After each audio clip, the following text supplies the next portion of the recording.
My name is Don Schmitt. I'm an interior designer in Cleveland, Ohio.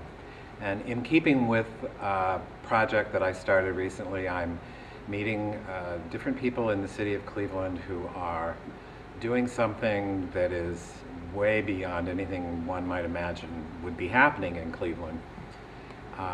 World-class performers, world-class choreographers, doctors, you name it, I'm looking for them, I'm finding them. And tonight is no exception.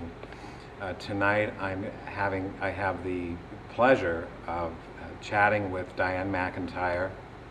Now you may be thinking, I've heard that name, I don't know who it is, what's the story here? And you're going to find out now. Diane McIntyre is an Emmy nominated, major award winning choreographer and dancer. She grew up in Cleveland, Ohio. She is from the Cleveland public school system. She studied at Ohio State, and she took herself to New York, and she has done a lot of work in a very long career.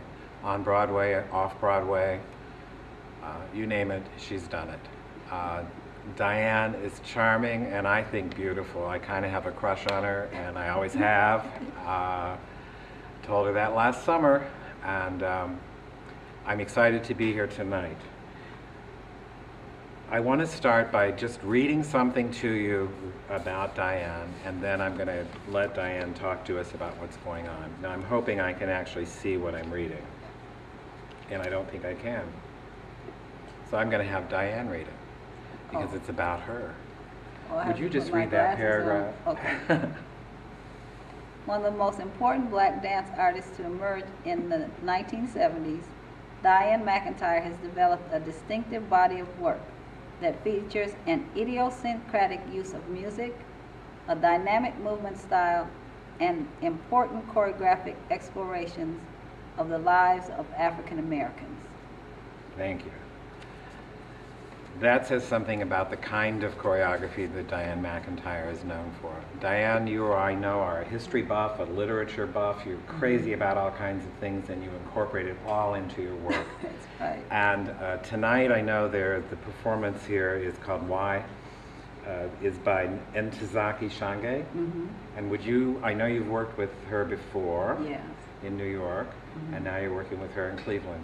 Would you talk to us now tonight about tonight's performance, and then about you as well, and what you're doing these days, and how things are going? Okay. So should I talk to the camera? You can talk to the camera or me. You, both. Yeah, whatever okay. feels good. Well, this piece, let me first tell you that Ntozake Shange is most known for her choreo poem, play, that's called For Colored Girls Who Have Considered Suicide When the Rainbow Is Enough. And that was a 1970s play that was on Broadway. First it was off Broadway, then it on Broadway, then it toured all over the world. And it was a great influence in terms of African American culture, women's studies, and just theater in general, because the form of it was unique in theater. So Ntozake and I have been associated for a long time, since actually before she created For Colored Girls. And over the years, I have choreographed a number of her choreo poems. Sometimes we do them in like a loft setting in New York. Sometimes, and we've done something at Kennedy Center, at a place called Symphony Space in New York, various different places.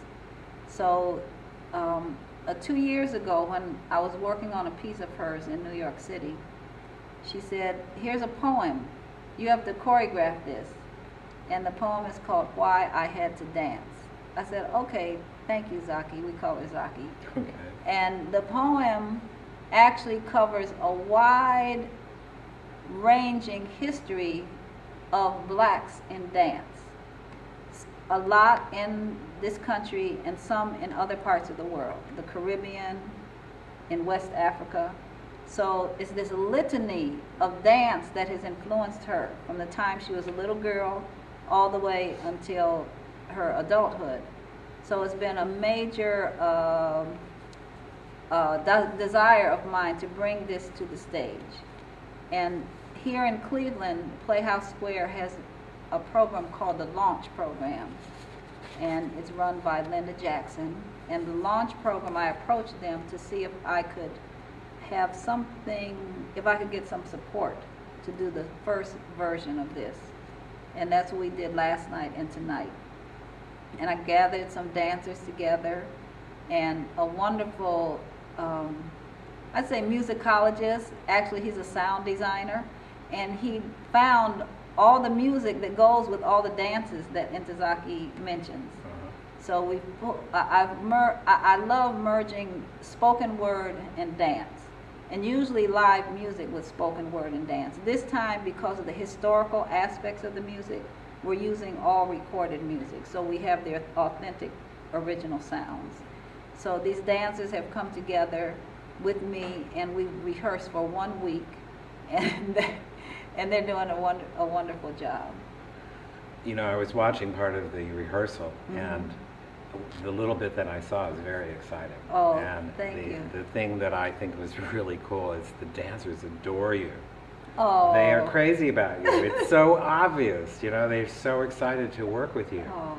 And I can only imagine it. I mean, I'm not a dancer, but if I was, I'd be, well, actually, if you need me to dance tonight, if you need me to help out and dance or whatever, I'm happy to do it. Okay. I mean, you know, I have no background in dance, but I would be happy to dance you never for know. you. You never know. You may just, be called You never upon. know, yes. Somebody might break a leg, as they say. I hope not. You know, somebody described your work, your dances, as dances that describe themselves.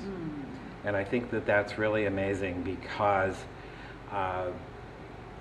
you know, being interested in literature and history, it would be hard to bring that to dance unless the dance could, in fact, interpret it and describe it. Can you talk a little bit about your thought process, how you create a dance that does that? Well, sometimes I find something historical that I've read, and sometimes there are interviews that I do with people who have lived some special moments in history, and they share those with me. So what I try to find in the story and the history is something maybe that underlies what they're saying. So that I try to bring an emotional content beyond the literal story. So that through the dance, I try to put another dimension beyond what the story is. So that other dimension might be an emotion or surprise or an energy that person may not have spoken about as they tell or as I've read the history. It's almost like my interpretation of it. And through movement that sometimes is an abstracted version of a literal story. I'd say it like that. But in the abstraction comes forth in my interpretation of that history, so that it's beyond like a literal story.